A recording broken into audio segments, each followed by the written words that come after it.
So here we go.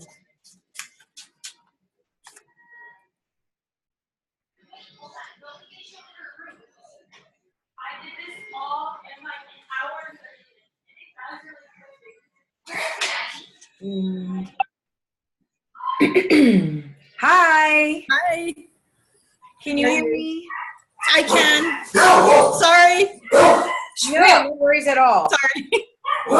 No, are you kidding me? I have 5 children, 2 dogs, 2 bunnies, and 2 turtles. So, Well, I have 3 dogs, but one of them stayed at the vet right now. So. oh no. Yeah, his eye started bleeding. So. Oh my Yeah. God. What happened? His eye was look. Or can you take him over there, please? His eye was swollen. We had taken him in June, and we took him back. And they don't know. They put some drops in his eyes, and as we were leaving, it started bleeding, completely bleeding. Oh. I called my husband. We'll be quick. And when do you test again? I don't have a test date because they haven't opened the test for me. Okay. Okay, well, let me sort of tell you what we do during the sessions anyway. Okay. And there's other people that are going to be coming or that, had scheduled to come in, and they'll just pop in and join in at the same time. Some of them have worked with me individually, which I can do with you as well. Like at a later date, if you need to go back with your dog. I know you probably are not even thinking, like, if I left my dog there with the eye bleeding, I would not be thinking well enough. It's okay. My husband stayed there, so I'm okay. So what we do is we, first and foremost, the exam is mostly a reading comprehension. They all are. The PPR, if you're a PE teacher, the PE content exam, the ELA exam, the math, the science. They're not truly content-based exams. Right. We're not going to get questions over authors specifically.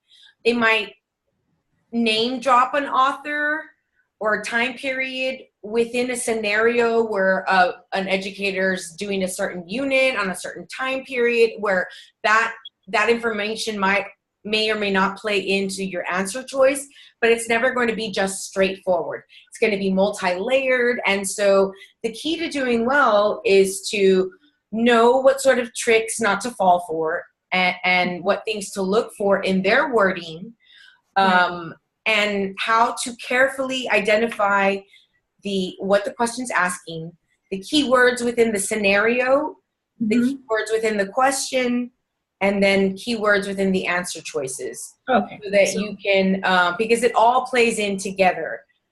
And so what we do for the sessions is just look at the ETS provided scenarios, because they're super secretive with their exam questions and the scenarios. And they change them and they make them more difficult. I had one intern who took it maybe a year ago and she didn't do well, and she took it again and she said, it is harder. She said it's, so really we only get feedback from people who have taken it before. Right. There's no sort of release exams like they do for the students and the state exams. So what we have to go by are the competencies, which I discuss, printing them out, and I have them in 2 different forms. The one that they give you in the review manual from ETS, and then the one that we get from the state. Okay. And I can email this to you. This is for PPR, but there you have them for the ELA 4 through 8. They're the state standards, the TeXes, what the teacher should know and the skills should be able to do within the class. And so that is sort of like the Bible for studying, because that is where they're going to get that's where the framework that they use to build the exam. Okay. It's where the competencies and the domains come from. Mm-hmm. And so going through that and looking at what you are not familiar with, that is important for your own self-preparation. And so what we do is we go through the ETS manual, the study guide, the scenarios, and we pick apart the questions. We ask ourselves, what is the question asking? Are there any special populations that they've identified? other keywording that helps us sort of analyze what the state is looking for. And then if we did see layers, let's say it's an ELL student and it's asking for a specific something, the answer choice needs to address those 3 things. And whenever they say most appropriate, it's because they've given you 2 appropriate ones that you probably would both use, but one addresses the 3 different layers that they gave you. And so they're tricky. On purpose, they're tricky, but it's not impossible. And so just kind of being aware and practicing being aware, because nobody thinks in that sort of analytical way for 5 hours straight over all of this stuff. It takes brain stamina. And so going through the scenarios, talking about the different concepts behind the scenarios or the answer choices that they're giving us, that we're able to think about our thinking. And it's exactly what we have students do, the metacognition, and that's a big word, and it's always, you know, it shows up in the testing, in the practice tests, in study.com, thinking about our thinking, getting students to think about your thinking. And so what I find while we're thinking about our thinking with my students, and my students being interns on different campuses, is sometimes they put more into the scenario than there. They overthink it, yeah. Yes, they assume things because it's either something for their experience but we just go with what they gave us in the text. Because when we add stuff or we add information or we assume things, then that's when we start getting into an area outside of what's just the text. And they give us answer choices for us having to assume. They expect us to assume in some way, but we can't. We just use within the text. We try to make our answer choice be inclusive of all, the most inclusive, the most positive. One that tries, answer choices are always going to encourage participation, student cooperation, getting student to be engaged in their own learning. And so all of these things that we promote in the classroom, the answer choices are going to be those that are all inclusive like that. So I'm going to share my screen so we can take a look at a couple of them. And then if you want, we can, I'm also having a session on Sunday, and so you can join in on that one, and that way you can leave early to go see your dog. Oh, I'm good. Actually, my husband, I just heard him come home, so I'm good. So you're good. Awesome. Wonderful. But also, if you need to, I'm having one on Sunday. Sunday at what time? I haven't worked out the details just yet with the intern that I'm working with, but when would you be? I think it'd be in the evening at around, it's always around 6 o'clock-ish. Okay. Okay, so as I said before, we are going to use this, and you can find it here on the ETS website. And truly, this is your best resource other than knowing what's the competencies or the standards in your TeXes. Okay. Being familiar with the stuff that's in there. For instance, one of them talks about, and there's a question over a student's frustration reading level and instruction reading level. Right, I remember those. Right, and so if you were not familiar with those, that would come up while you're doing a study of the standards. Okay. As you go through and highlight stuff like, okay, I don't know 100%, and then you can just Google really quickly and write off to the side so that you know that, because those are the things that are going to be layered within the scenarios that you have to know. I noticed that with the PPR, like they would have a question, and further on down the road, it would be 3 or 4 other questions about the same topic. And so what I was doing is I was going back to the previous questions, and that it helped me answer luckily, it helped me answer some of the other questions. I don't know if that's what you mean by layering, like yes. as in layering. In that way, and within the question itself, within the scenario, having 2 or 3 different things going on that you have to keep in your mind when deciphering between the answer choices. Okay. And we'll take a look at them. You'll see some examples of what I'm talking about. And let me bring this up for you. So yes, it has been. It's been a busy day for you. So how long were you at the vet for? I cannot imagine if my dog's eyeball was bleeding. I would just. It was for 2 hours. Oh my God. I don't know. They thought he had an infection and it was swollen, and then I don't know. Maybe a turtle, or not a turtle, like a frog. Do you think he messed with a frog? Because sometimes frogs have poisons and they touch them and they mess with them and they get it in their eyes and they can go blind with some of them. I don't know. This happened to him in June, and they gave him antibiotics and steroids, and then it got better for a little while. But this morning he woke up with it just really swollen again. So they were telling us that they thought it was his tooth, an abscess, and something behind the eye. And as we were leaving to go pay, it just started bleeding as if it was tears, but they were blood. So the vet took him back. Oh my goodness. Took him back in, and he's here, but I don't know what they ended up telling them. Does he have an eye patch? He's there? No. What did they tell him, George? Huh? They're thinking it's his gums from a tooth, an abscess in his tooth. Wow. Caused the infection to go into his eye. So oh my God. they gave him steroids and antibiotics and some eye drops or something. So we'll see how he is. But he's home now, so he's better. Oh, well, good. I'm glad. Thank you. Okay, so with this, like I said, using this manual, I think is best. Okay. So here you have the breakdown of 67% of the exam comes from this section: the reading comprehension and assessment, reading applications, written language, viewing and representing, and study skills and inquiry. That's where the largest portion of test comes from. So knowing and understanding specifically those standards is going to be crucial, or being familiar with the things that are discussed in those.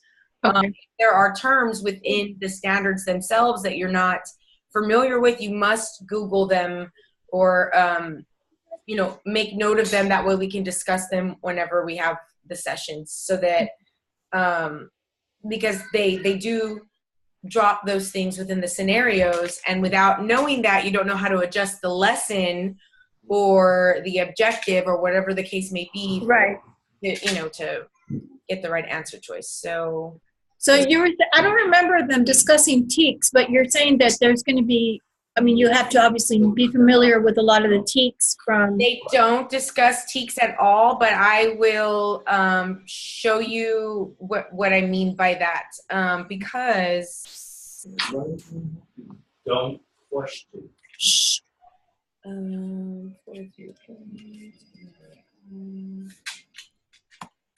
Okay. I have them saved on my computer, but honestly, wait a minute, these might be actually. Yeah, this is it. So these are them. And these are the same thing as the competencies. So let me go back to here so I could show it to you. They just say different things to confuse everyone. But this is the competency 1, which is oral language. And it also has to be, it's also standard 1, oral language. And so the competency is just your knowledge part. So that's this side of it. The 1.1 is the knowledge, and that's basic. You must know basic linguistic concepts, phonemes, segmentation. And so when I have my students, what I have them do on their own is to go through these. And since I'm an English teacher, I'm super big on annotating and marking your text, to print these out and to, box in, if you know an example of a strategy or do 3 little prongs and write those strategies out, so that you can look at this and it be sort of your study Bible. Right. By the time you're, a second year, third year teacher, you're going to know these sort of second nature, because you use them in order to plan. I actually use them a lot because my current job is a ELA tutor for 6th through 8th grade. Oh, So, easy. yeah, and that's what I do is I teach strategies. I teach reading strategies. Awesome. And so I have to go through the TeXes as well to write up my own lesson plans and stuff like that. So I'm familiar with 6 through 8, not anywhere 4 through 5th. Right. So yeah, and the same. I was, unfamiliar with the younger levels, but they're just the same as the TeXes. So going through those, understanding the ELP strategies and anything having to do with the ELO populations, right, in your special populations is going to be very important. ELP strategies, being familiar with ELP strategies is going to be important as well. Mhm. So what I would do is focus on the section of your TeXes, and I think do remember a lot of that on there. A lot of what level were, say, a LEP student is, what level are they at, and what would you identify them? Oh, how would you change your, yeah, definitely. So, and that's what I mean by nuanced and layered, if the question might ask you, and I believe one of them does ask you, we'll take a look at it later, and it tells you how to make a change for a beginner ELL student for content-related text material. And that makes a difference between content, how you introduce something that's like content material or otherwise. So seeing the different keywords within the question themselves helps us to see what is the best answer. So this section here, 4 through 8, that's where the bulk of the questions come from. So being super familiar with those ones is going to, up your chances of doing well because of just the statistics of it. It's 67% of the exam. Right. So let me see. So let me go to the first one. And have you worked with this manual before? I've seen the manual before, but the first exam I studied more of. Teacher Builder had sent me or gotten me into a program, and I can't remember the name of it, but it was a program which they gave me in order to study. Mm-hmm. And it had a lot. I just went through all the competencies and studied through that, but I didn't use this manual, which someone else, my cousin actually, she's an ELA teacher for high school, told me that this one helped her more than anything else. Absolutely. It's by the test makers, and it's the one that's closest looking. Like the Memetrix one is really great for content. If you don't know the content behind the what's there in the TeXes. Right. But it doesn't give those nuanced scenarios and that pedagogical question that the actual exam does. So this is a bit easier. I've been told many times that the actual exam, the scenarios are much more challenging than the ones that they give in the test book. But I expect them to be more challenging. But just getting to practice and knowing how to identify the keywords and getting into the same sort of swing of thing analysis with each of the questions, I think it helps the testers a bit better. Okay, let's start with this one. Miss Lee, an English teacher, designs a discussion activity for students after they have read a chapter of a class novel. She provides students with a list of question starters that they can use to create questions for their peers. Then Miss Lee has them ask and answer the questions in small group discussion. So these are some of this is for the question stems that she gives them. Number 1, describe what must have happened when, refer to a specific event from the chapter and the page number. Number 2, what do you think might happen next with, refer to a specific conflict or person and the page number. How was, refer to a specific section in the chapter and the page number. Similar to, refer to something you have read in the past. Number 4, describe what the author means when he or she says, refer to a specific quote in the chapter and the page number. What changes to refer to a character or event and the page number would you recommend to the author? What are some problems of refer to a character in the chapter and the page number? Okay, so next, let's figure out what that question's asking of us and what keywords we should look for before we go back to the scenario. Okay.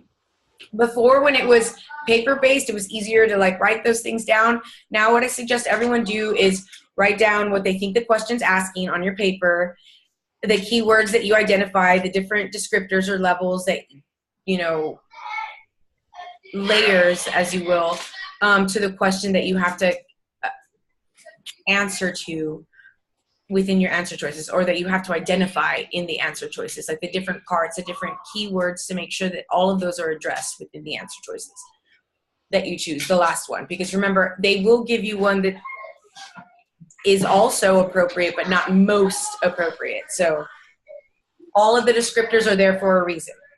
The activity primarily encourages students to practice which of the following critical reading skills? So what's the question asking of us? Always ask yourself, what's the question asking? What are the keywords or the layers to this question? So what do you think the question is asking? I guess the keywords would be activity, what primarily encourages, and critical reading skills? Yes. Okay. And yes, so I guess it would be A. Yes. Why do you think that? Because what it's asking from 1 through 6, she's asking them to specific. What do you think might happen next? Referring to, describing. So she's asking them to provide some kind of evidence, and support their ideas. Yes, By that's correct. describing the author. That would all be supporting.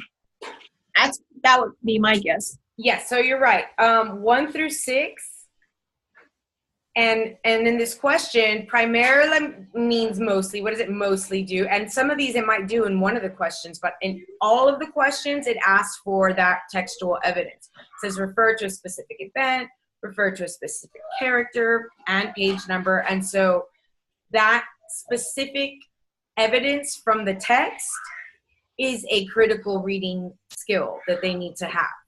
Right. So you are, why did it go there? A, because each of the question asks students to cite a particular page number in the text that the information, which supports the evidence that they found. Exactly. The information they found. So which of the following skills are students primarily practicing when responding to questions 1 and 4? So what is the question asking, and what are the main keywords? The skills primarily practicing. And then you're only going to look at 1 through 4. 1 and 4. 1 and 4. 1 and 4 or 1 through 4? 1 and 4. And 4. Okay, 1 down 4.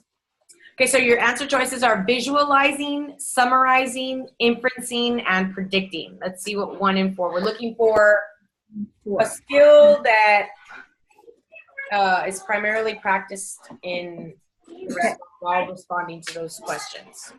So question 1 is describe what must have happened when, refer to a specific event from a chapter and the page number. And 4 is describe what the author means when he or she says, refer to a specific quote in the chapter and the page number. Okay.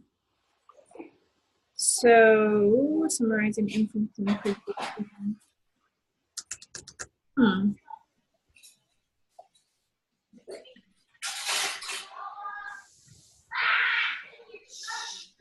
It's not I don't think it's inferencing.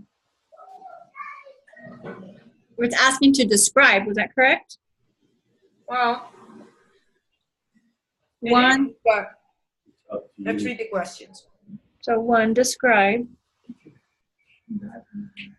Describe what happened. Okay. Must have happened. Okay. Must. There you go. Okay. Must have That's happened. the key to that one. Is must have happened. Must have happened. So that would. Can I see the answers?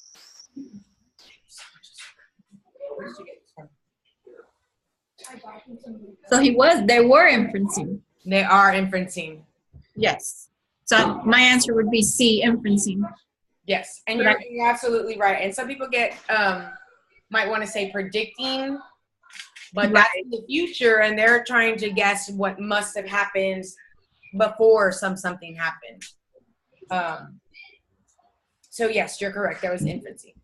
Which of the following question starters will best facilitate students' ability to make text-to-text connections? So what's the question asking of us, and what are the key words for us to look for? Facilitate the student's ability to make text-to-text connection. Which is my question? Starters. Text. Next, how was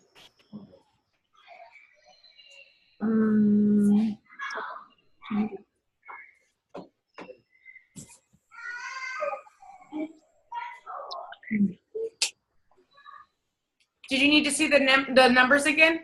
Yes, please. Okay. Sorry, I'm so sorry. It's okay. Let's see what row it was. There it is. It's question 2, question 3, question 5, and question 6. Okay, and they're looking for text-to-text. 2, 3, and 5, and 6.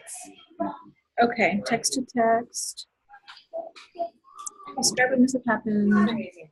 What do you think might happen next? 3. How was number 3? I mean, was it B, Edgar? Yes, that's correct. I'm thinking B. Yes, that's the only one that has them make that connection to another text other than the one that they're reading. Okay. Okay. This activity is beneficial for English language learners primarily because it develops elements of phonemic awareness, offers explicit language acquisition instruction, provides an authentic opportunity for speaking, and encourages the use of word analysis strategies. Developed elements.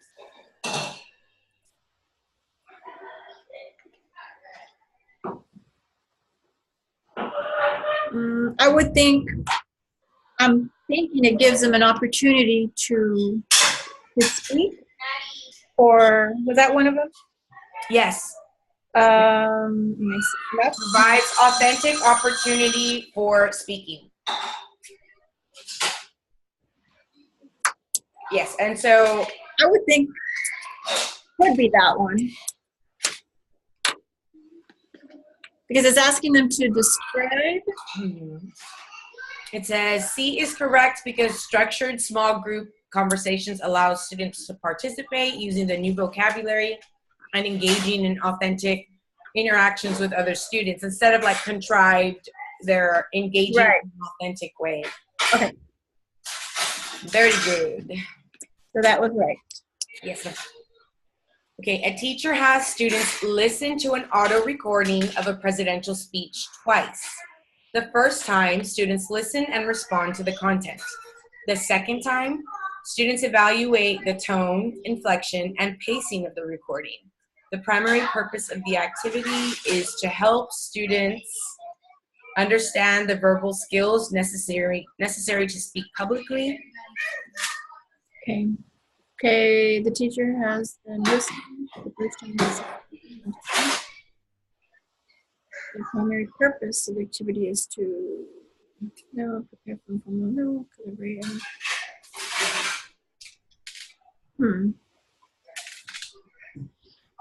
So what is the question asking, and what are some of the key things that we need to look for when we're answering?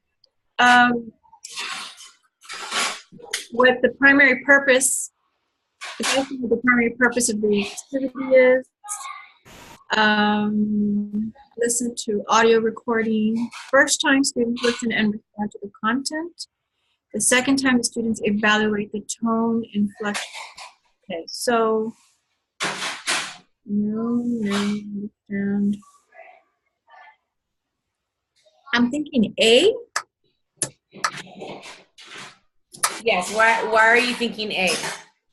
Because they're not comparing anything. It was between A and D, but they're not comparing. Right. So I'm thinking it's for a level of understanding of tone, inflection, pace. So I'm thinking that she's having them try to understand the verbal skills or the skills necessary. Yeah. As in how they speak would be my guess. It's not preparing them for informal speaking opportunities at all. I didn't mention anything about that. Collaborate on improving the message. They're not trying to come together and improve the message, I don't think. So the best one would be to understand the words, I would think. Yeah, the verbal skills necessary. Yeah, that would be my guess. Yeah. What was? A is correct because the activity described helps students understand the verbal techniques that are necessary when speaking publicly. So you are correct. Let's see. A teacher has students listen to an audio recording of a presidential speech. Oh wait, we just did that one. Sorry. Yeah. Sorry. You can read it if that's easier for you. Which of the following words has four?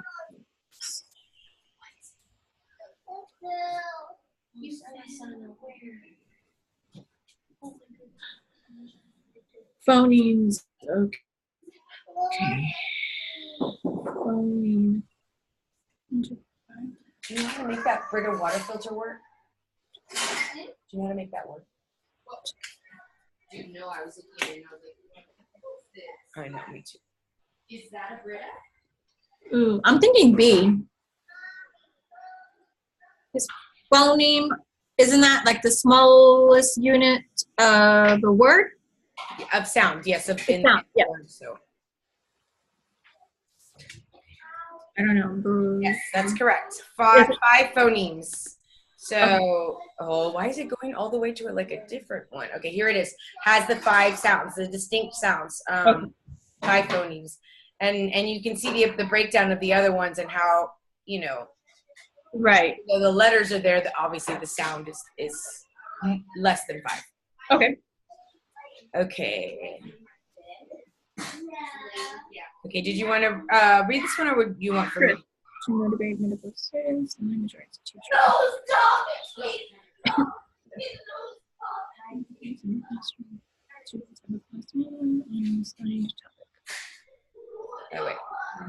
Working groups. I just wanted you to see it bigger. Can you see? Is it better Yeah. like that? Yeah, that's good. Okay, good. Okay, to motivate clubs, students and assigned topic.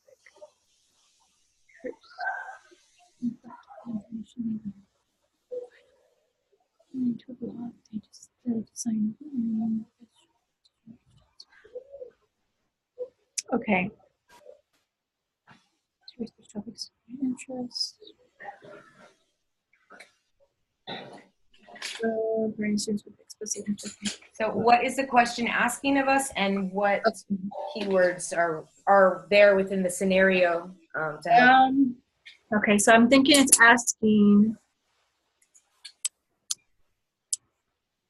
So it says it's looking for the importance of the lesson, I guess. That's what I got from it. What is the importance of the lesson that this teacher is teaching? By having a learning club in the classroom, class meeting, so the students have to collaborate together by working in groups. They research together, reflect on the information, and then they have to add what they learned to a blog. Okay. So there's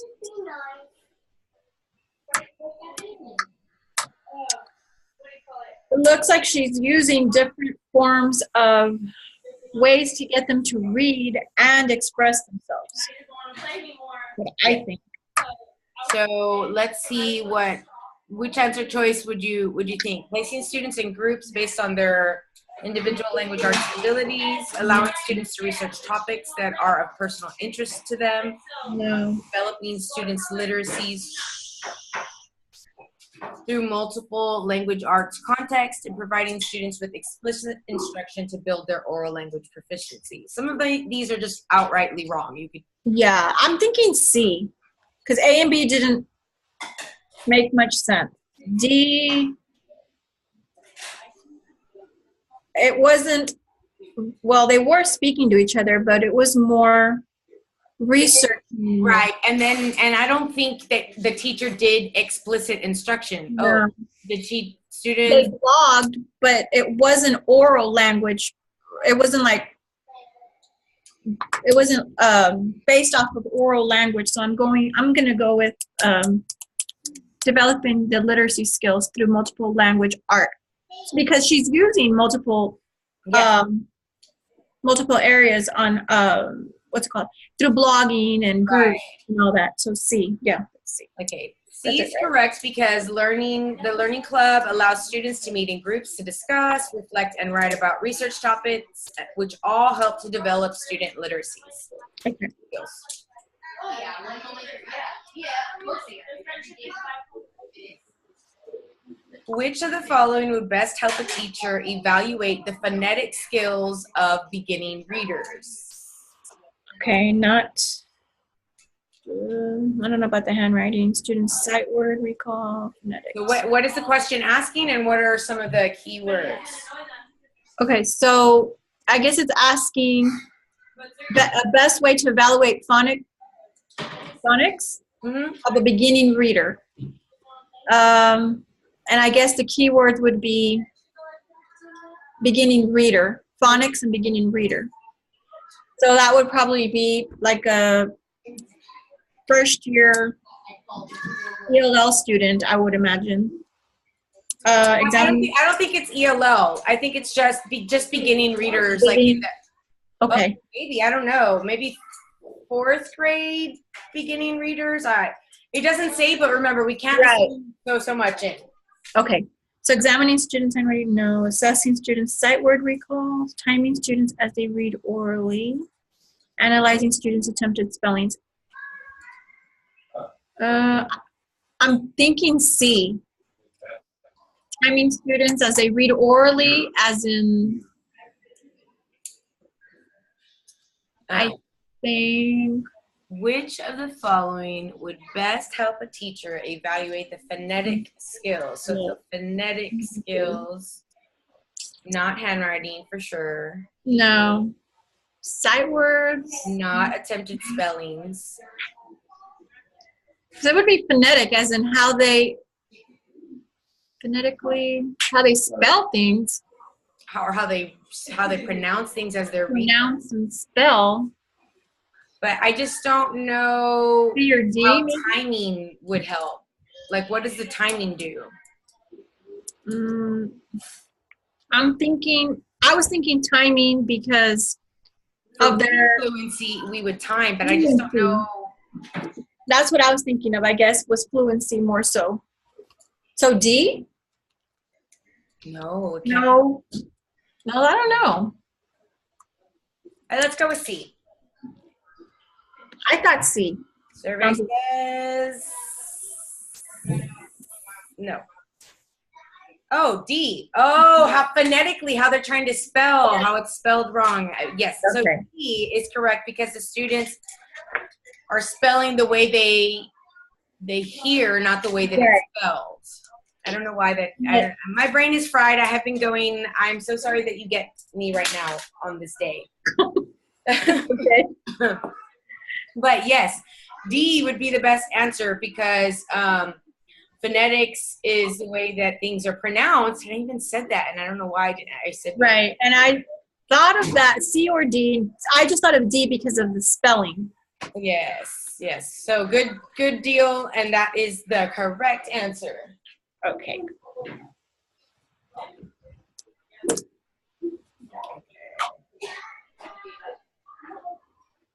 me see. A teacher meets with a small group of students to read a new book. Throughout this week, the teacher encourages the students to reread the book several times. Which of the following is a primary purpose of this practice? So what's the question asking of us, and what are some of the keywords? Okay, so reread is, I guess, primary purpose of the having to reread. That's what they're asking, I guess. And keywords to me would be reread and primary purpose. Okay, small group of students to read a new book. It's not, it wouldn't be to, A would be definitely not. No. No. Reinforcing the skill of letter sound correspondence. No. Develop critical thinking skills about story elements. Maybe. Promote recognition of high frequency words. Well, okay, I'm C or D. Okay, so is there any sort of instruction on story elements or anything like that? No. So there's nothing about the story elements there. We don't even know if they discussed it. She's just encouraging to reread it, but I don't know that they would, that would necessarily, having them reread it would necessarily develop critical thinking. Story elements. No. They're not doing any critical thinking, really. They're just kind of repetition. Right. To recognize, to recognition, promoting recognition. So I would say D.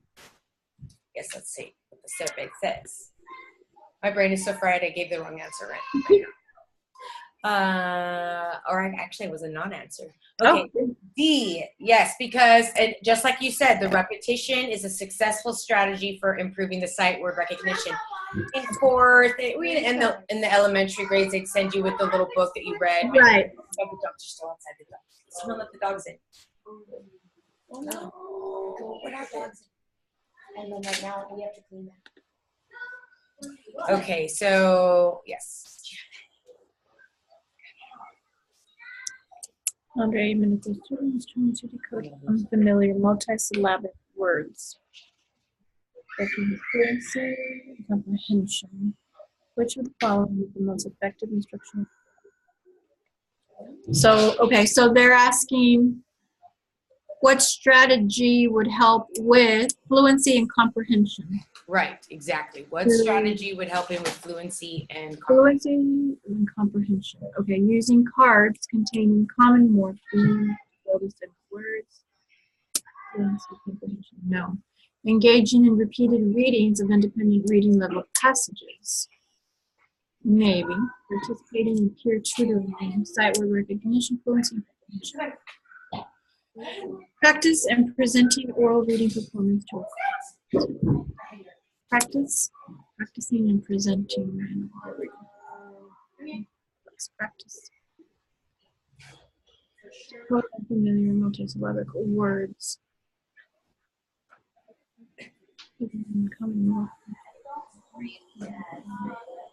What happened?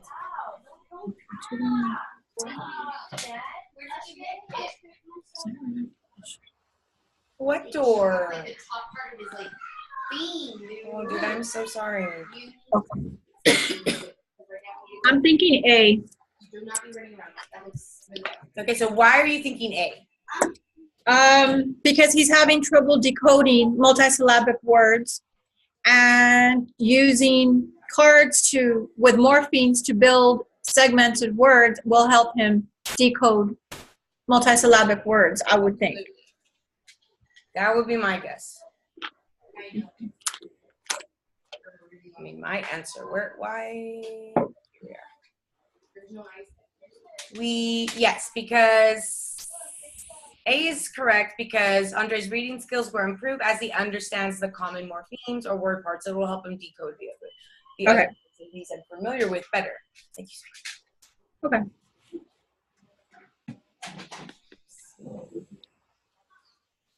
When did you last take the exam?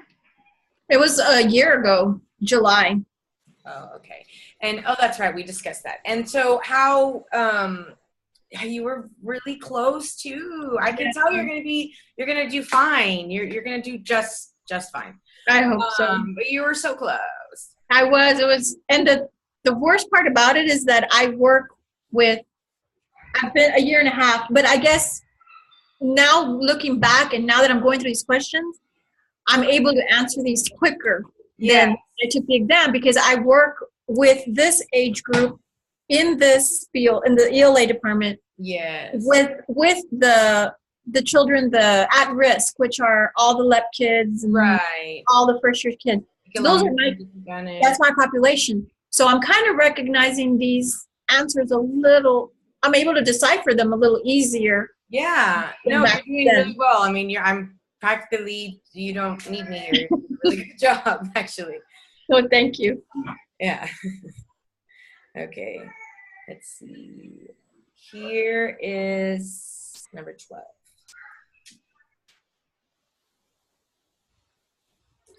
Students with a list of prefixes, suffixes, predetermined and indivisible. One moment, please. Did you List to try the other words with to help them determine what? I was like, well, why isn't it done? How much do you have left to do? And I was like, I only did one of the modules. There's 4 within the application. prefix, suffixes. I was like, oh, Hold on to and this. then let me know. CC me or something. Predetermined and It indivisible. looks like what they sent, right? It looks like we already had it done. It's just in a different format. Yeah. Mommy, can you open this because Maddie didn't No, you guys are just opening water bottles. There's and a water bottle over there, Mom. There's one over there already open. Go drink the one that's open, or you can have mine. Structural analysis. Mom, I got my own. Ooh, I would say D. Let me see. It's not context clue. Well, maybe, but Okay, so what does that? Mama, please go over there. I'm thinking syntax because word order, kind of. Maybe. So D, maybe. It's seriously cold. Should I discover the meanings without you? This. Um, I'm thinking word order might help. I'm assuming that's what syntactical clues mean. syntactical means within the sentence. Oh, okay. Syntax is the structure, the way that words are structured in a sentence is syntax. And these are not sentences, these are words. Mm-hmm. So, I don't know. Okay, so what are they looking for, and then what sort of keywords are there for you for the in the activity? Students determine the meaning. They primarily want the student to determine meaning of the words without using the dictionary. Right. Basically using prefixes, suffixes.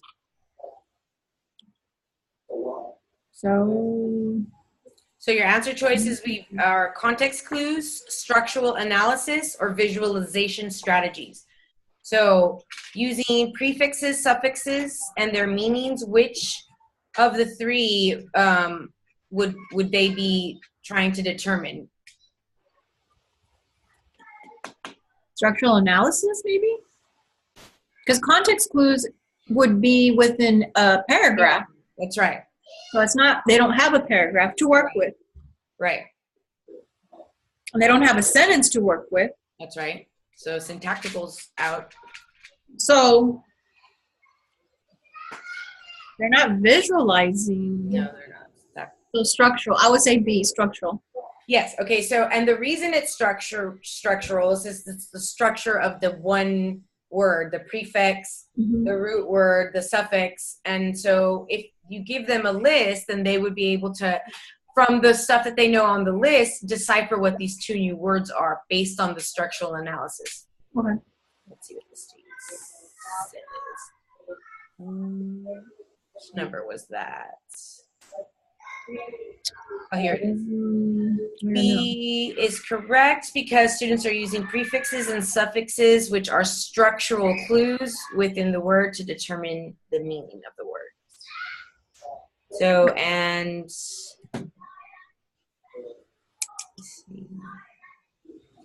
let's see, syntacticals within a sentence, and the others within a paragraph. It doesn't say that, but Right. yes, that's. See, you're going to do just fine. You're going to do just fine. You don't even need me. You're ready. I gave my approval for you to take your exam. Honestly, with more confidence than I have in so long, thank you for that. Thank you. I sure hope it's this way. Some of the answers they throw, some of the questions they throw at you, though, are so left field that, I mean, if it was this easy, I could figure them out more so. Right. And so, but the thing is that that's what I mean by multi-layered. They might give you extra clues like this. These scenarios are only a little bit complex. The ones that they give you on the exam are going to have multi-layers at the same time.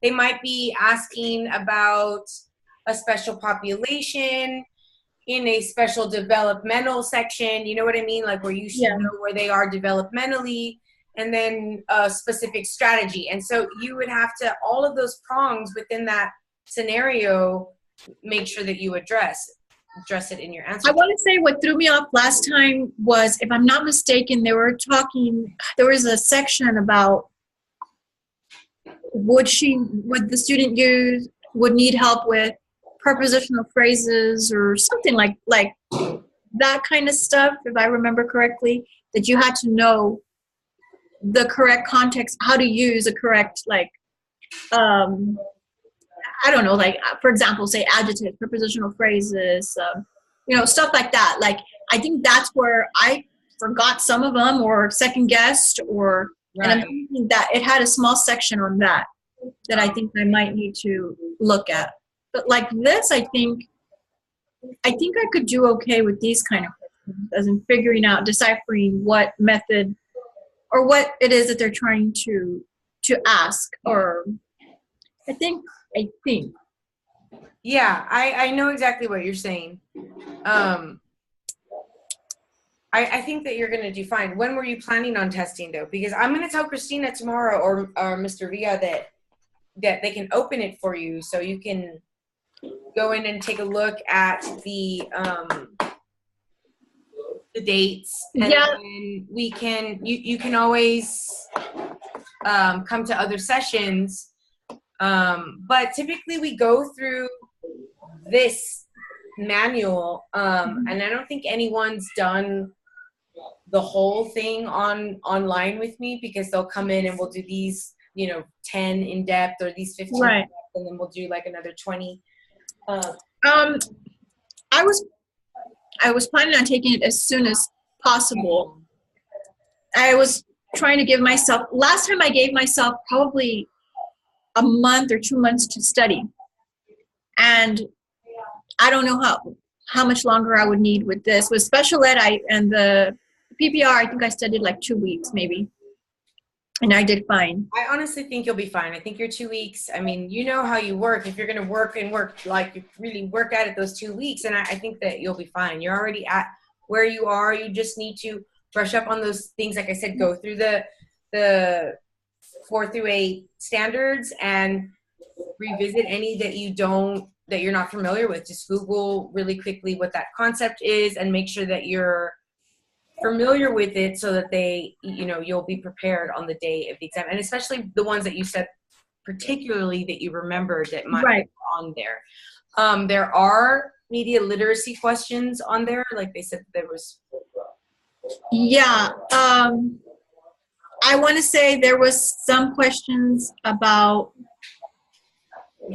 oh gosh, I'm trying to remember what would be best used if it was computer-based. Are those the ones that you're talking about, like technology? Or am I thinking of technology? But I think it was viewing and representing, like analysis of media or visual. Yes, media. Yeah. I remember those. Yeah. There were some on there also that confused me that were, gosh, copyrights or like, what are you able to copy and not copy and it still be Oh against yes, copyright infringement or correct use. right. Those were some questions that threw me off as well. Like stuff like that threw me off. And I know it was, what are you able to copy or make copies of and still not get in trouble or stuff like that. Right.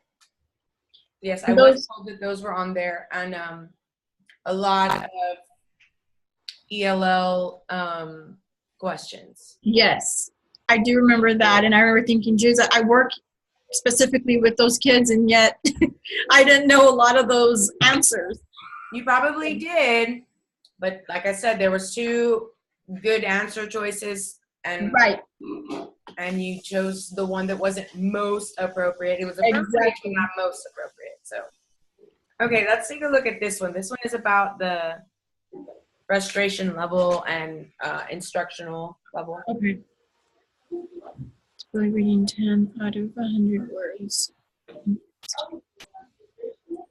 determine which one is the most appropriate determination. Okay, so I guess the keywords would be difficulty reading a 10 out of 100 words.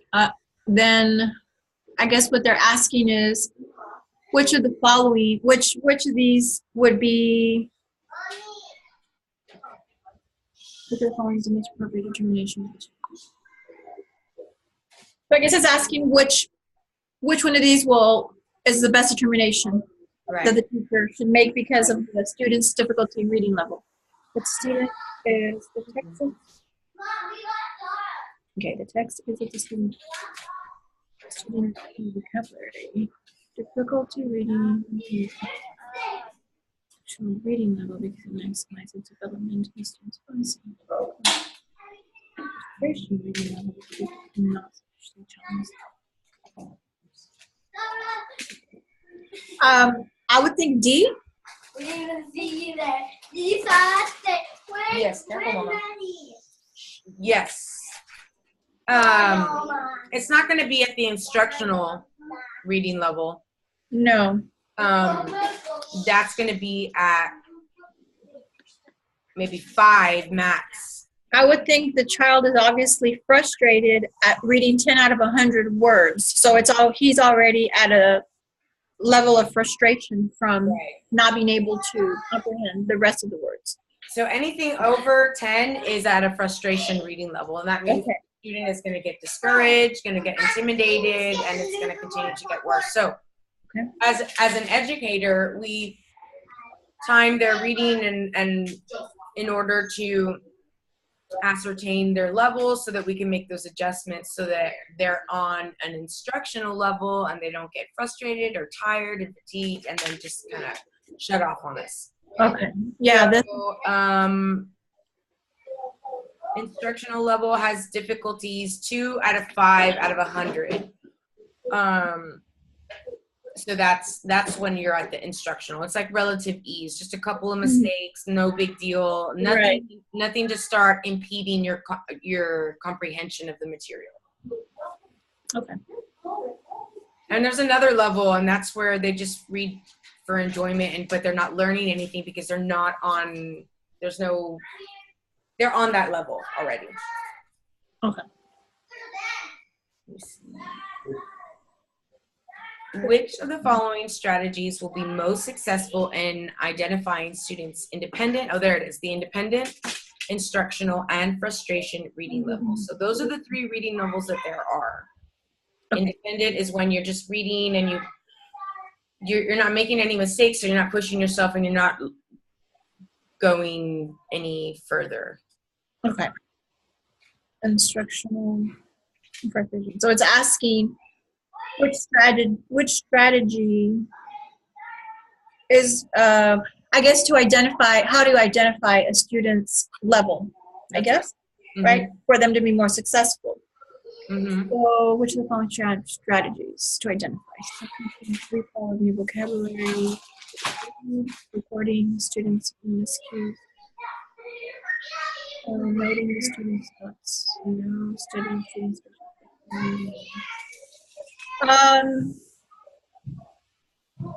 I would say B. I'm thinking B because you're going to keep track of, well, for a younger child, I guess, you're going to keep track of whatever words that they cannot pronounce or that they don't know, reading orally.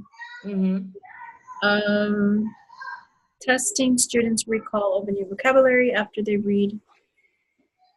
You're not really, I wouldn't go, not A, because it's talking about recalling vocabulary, but we're trying to test their reading level, not their vocabulary level, so I'm thinking B. Yeah.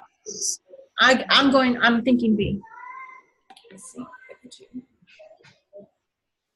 It is B. Okay. Because recording and analyzing students' miscues is an excellent indicator for identifying reading levels. Teachers can determine a student's reading level by the number of errors a student makes while reading, reading and plan instruction accordingly. So, like I said, we give them a small paragraph of 100 words and mark them, and then we're able to ascertain, where they are with that particular text. Let me see.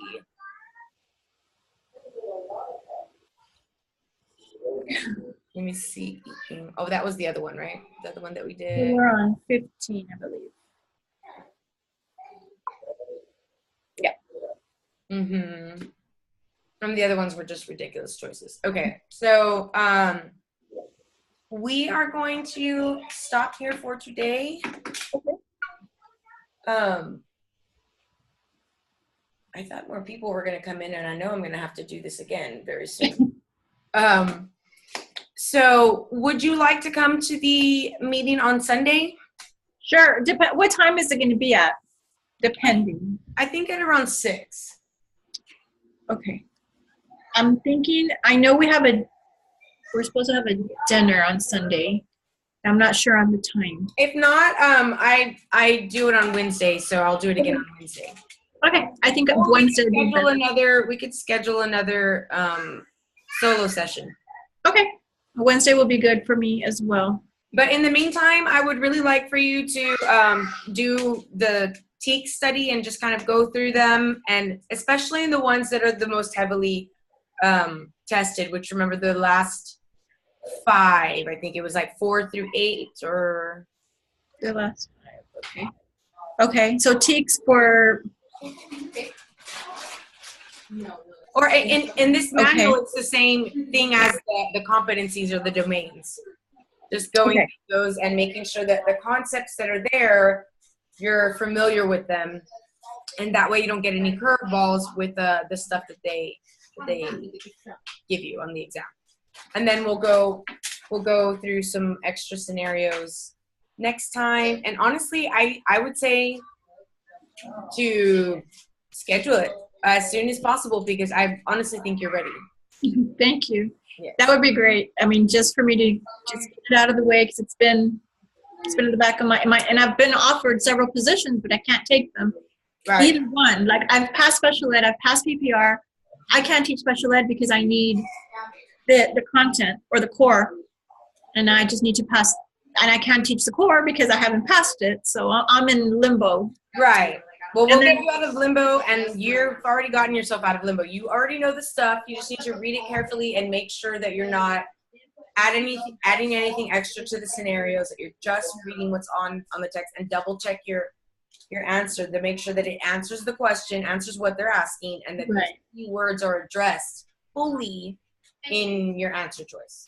Yeah, it makes a big difference looking at the keywords or what it is exactly that they're asking, and you can easily, I was able to eliminate the ones that truly just don't. They don't have anything to do with them because they don't address any of the things. Right. So what as you test, write them down so that you already have them, and then you look at them again, and I think that you're going to do just fine. Thank you. So how will I know when they open the exam for me? I'm gonna tell them in the morning, and can you send me a text in the morning and just say hi? I'm reminding you. I'm gonna write it down, but sometimes that doesn't work. I'm gonna have them open it in the morning, and then it should be ready within like 10 or 20 minutes at ETS, and you can go in and take a look at it. Okay. That sounds good. All right. Thank you so much. Thank you. Thank you for your time. Yes, absolutely, and I hope your dog feels better. I will Thank see you. you soon, and I will send you a text once they tell me, yeah, it's ready to go. Okay. Thank you so much. Yes, you're welcome. Bye. Bye-bye.